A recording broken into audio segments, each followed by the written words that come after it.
3단계 기준에 근접하고 있는 상황입니다. 수도권의 대학교, 직장, 음식점 등 일상의 모든 공간에서 감염이 확산되고 있습니다. 델타 변이 감염도 다수 보고되고 있어 현재 긴장감 속에 대응에 매진하고 있습니다. 최근 예방접종의 효과로 코로나19 고위험 집단인 60대 이상 감염은 줄어들고 있으며 그 비율은 전체 환자의 10% 이하 수준에서 유지되고 있습니다. 반면 20대와 30대를 필두로 예방접종을 받지 않는 청장년층들의 감염이 크게 늘어나고 있으며 환자 수 증가를 견인하고 있습니다. 고령층 환자의 감소로 인해 중증 환자와 사망자는 줄어들고 있습니다. 누적 치명률은 오늘 기준으로 1.29%로 1.2%대로 낮아졌습니다. 전반적인 의료 대응 역량은 여유가 있는 상황입니다. 전담 중환자 병상은 전체 822개 병상 중 74%, 609개 병상에 여유가 있습니다. 수도권은 전체 509개 병상 중 67%, 343개의 병상 여유가 있습니다. 중등도 경증 환자들을 위한 병상도 15,000병상 중 9,000여 병상, 약 61%의 여유가 있습니다. 수도권은 8,000여 병상 중 5,000여 병상, 59%의 여유가 있는 상황입니다. 새로운 거리두기 체계는 예정대로 7월 1일부터 시행될 것이며 최근 일주일간 평균 환자 수에 따라 수도권은 2단계가 적용될 예정입니다. 다만 수도권의 유행이 커져 단계 상향 기준을 충족하게 되면 신속하게 단계 조정에 착수할 것입니다. 수도권의 유행이 더 이상 커지지 않도록 수도권 주민들, 특히 청장년층에 각별한 주의가 필요합니다. 수도권의 감염 위험이 커지고 있는 만큼 식사, 음주 모임을 자제해 주시고 밀폐된 실내에서 다수가 모이는 공간에 대해서는 주의해 주시기 바랍니다. 언제 어디서나 마스크 착용, 손 씻기 등 기본 방역 수칙을 지켜주시고 실내 환기에도 주의를 기울여 주시기를 거듭 부탁드립니다. 어제 중대본에서는 수도권의 방역을 강화하기 위한 방안을 발표한 바 있습니다. 이에 따라 찾아가는 선별진료소 설치 등 각 지자체별로 선제검사와 선별검사를 강화하는 한편 젊은 층이 주로 이용하는 다중이용시설에 대한 점검을 강화할 계획입니다. 정부는 수도권의 코로나19 유행이 확대되지 않도록 수도권 지자체들과 적극 협력하며 최선을 다하겠습니다.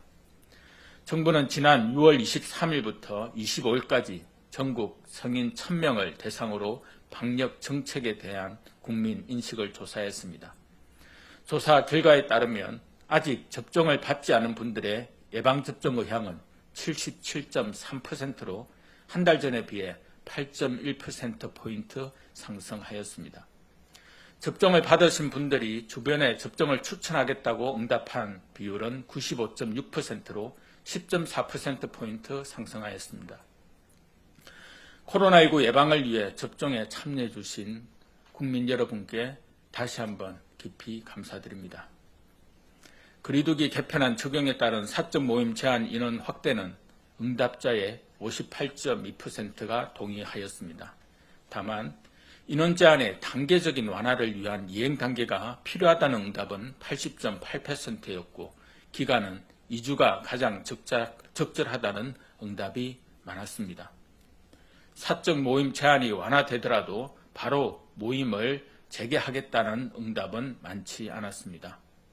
제한 완화 후 모임을 바로 재개한다는 응답은 11%, 2주간 이행기간 이후에 재개하겠다는 응답은 39.9%, 아직 재개하기에 이르다는 응답은 42.2%였습니다.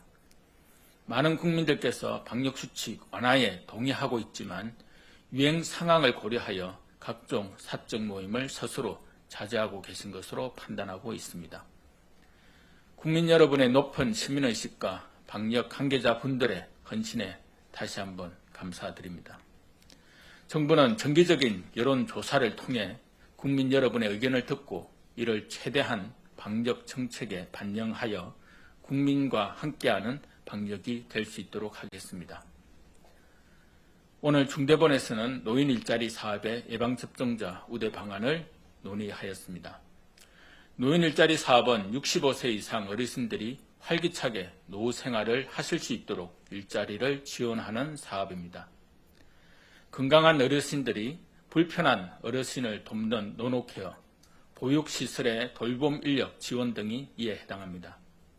이들 일자리는 사람 간 직접 대면하는 경우가 많아 코로나19의 위험성이 높은 특성이 있으므로 정부는 접종자에 대한 우대 방안을 마련하여 접종을 독려하고자 합니다. 우선 백신 접종을 한 번이라도 하신 어르신들에게 노인 일자리 선발 시 가산점을 부여하겠습니다. 아울러 백신을 1회 이상 접종하고 2주 이상 경과한 노인 일자리 참여자를 중심으로 야외 활동, 공연 관람 등 문화활동 프로그램 비용을 지원하겠습니다. 이는 접종 독려뿐 아니라 코로나19 장기화로 인한 어르신들의 마음 건강을 고려한 결과입니다.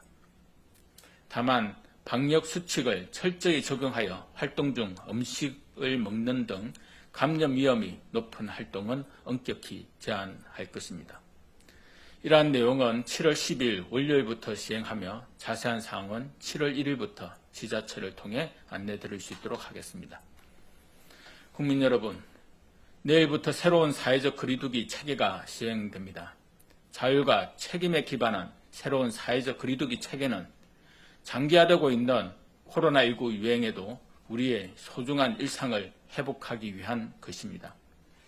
이는 서민층의 경제적 피해와 국민의 피로감을 고려하여 오랜 기간 사회적 논의를 거쳐 마련한 방안으로 고령층 1차 접종이 마무리된 지금의 시점을 택하여 어렵게 전환을 결정한 것입니다. 다만 새로운 거리두기 체계가 적용된다 하더라도 코로나 바이러스가 그 특성이 바뀌는 것은 아니며 개인 방역 수칙과 예방접종은 여전히 중요합니다. 새로운 거리두기 체계가 잘 안착하여 우리의 일상을 회복하기 위해서는 국민 여러분의 참여와 협력이 무엇보다 중요합니다. 국민 여러분께서는 유행사항을 고려하여 개인 방역 수칙을 지키고 대규모 모임은 스스로 자제해 주시기를 당부드립니다. 직장, 동아리 등의 회식, 음주를 동반한 식사 모임은 충분히 많은 사람들이 접종을 받은 이후에 가져주시기를 부탁드리겠습니다. 정부도 국민 여러분과 함께 평안한 일상이 한시라도 빨리 회복될 수 있도록 최선을 다하겠습니다. 감사합니다. 네, 지금부터 질의응답